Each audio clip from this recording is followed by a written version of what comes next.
सब भैया इनको राम राम, जय बाबा की, जय श्री राम।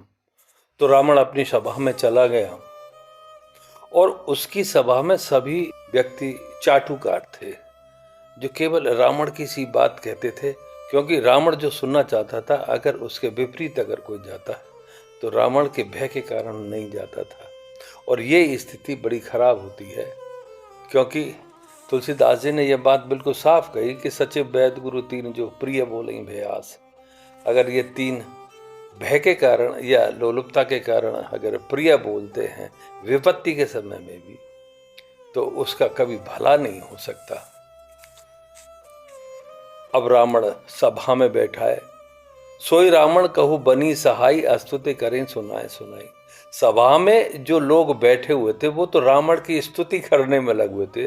जैसा रावण सुनना चाहता था ठीक वैसा ही वैसा बोलते जा रहे थे कि अरे कि बानरों का क्या है, नरों का क्या है, नर बानर क्या है, हमारे लिए लिखे हैं, हमने तो देवताओं पे विराज किया, हमने स्वर्ग को जीता है, हमने इंद्र को हराया है, ऐसा रावण को कहने लगे। अवसर जान विभीषण आवा, भ्राता चरण शीश तैनावा। ऐसे अवसर पर विभीषण जी भी आए और उन्हें अपने बड़े भाई रावण के चरणों में शीश झुकाया और अपने आसन पर जाकर बैठे।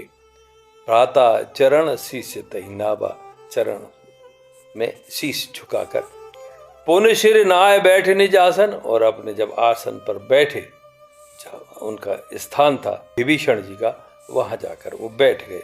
बोला वचन पाए अनुशासन, और अपनी बात बड़े अनुशासन ढंग से, अनुशासित रूप से रावण से कहने लगे। क्या बोले विभीषण जी?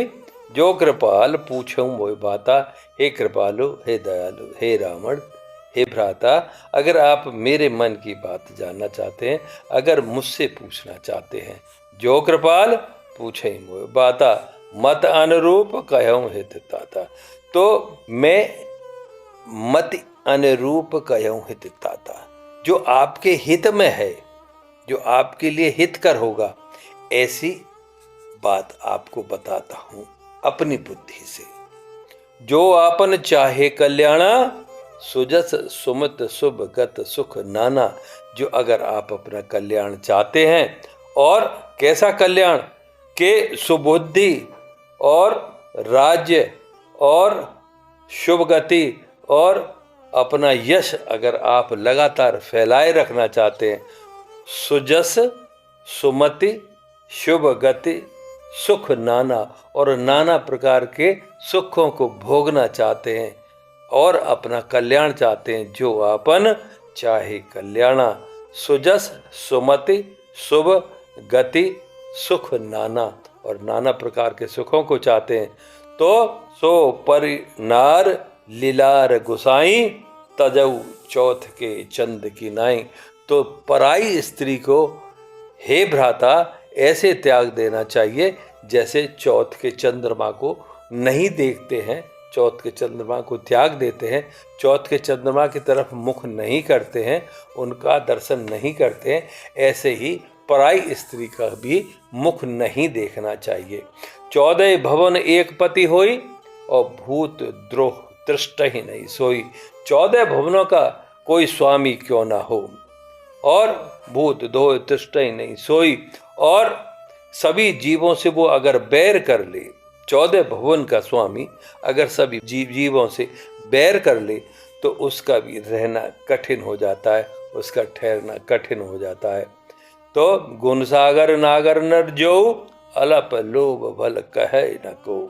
तो जो मनुष्य गुणों का भले ही सागर हो, तमाम उसमें गुण विद्यमान हो, लेकिन अलप लोभ भल कहे न को, अगर उसमें थोड़ा सा भी अगर लोभ है उस मनुष्य में, चाहे वो गुणों की खान क्यों ना हो, गुणों का सागर क्यों ना हो, तो भी उसका विनाश संभव है, क्योंकि वो थोड़ा सा लोभ ही उसे कहीं ना कहीं विनाश की ओर ले जाएगा। काम क्रोध मद लोभ सब, और नाथ नरक के पंथ, सब परिहर रघुबीर ही, भजौ भजई जही संत। ऐसा सत्पुरुषों ने, संतों ने ऐसा ही कहा है कि काम क्रोध मद लोभ सब, कि काम वासना, क्रोध और मद, मद यानी कि नशा एक तरह का, चाहे वो धन का नशा हो, चाहे वो राज्य का नशा हो, चाहे वो जीत का नशा हो, चाहे वो ताकत का नशा हो। काम क्रोध मद, और लोभ, चाहे किसी भी प्रकार का लोभ क्यों ना हो। काम क्रोध मद लोभ सब क्या है? नाथ नरक के पंथ। ये सब मनुष्य को नीचे ले जाते हैं, सब मनुष्य की दुर्गति की ओर लेके चलते हैं। ये काम क्रोध मद लोभ सब। और सब पर हर रघुवीर रही भजऊं भजई सही संत। और श्री राम जी के भजन को छोड़कर अगर कोई इनमें फंसता है तो उसका पतन निश्चित रूप से होना है। दोहा नंबर 38 आपको आगे हम सुनाएंगे अगले एपिसोड में। तब तक के लिए आज्ञा। सब भैया को राम राम। जय श्री राम।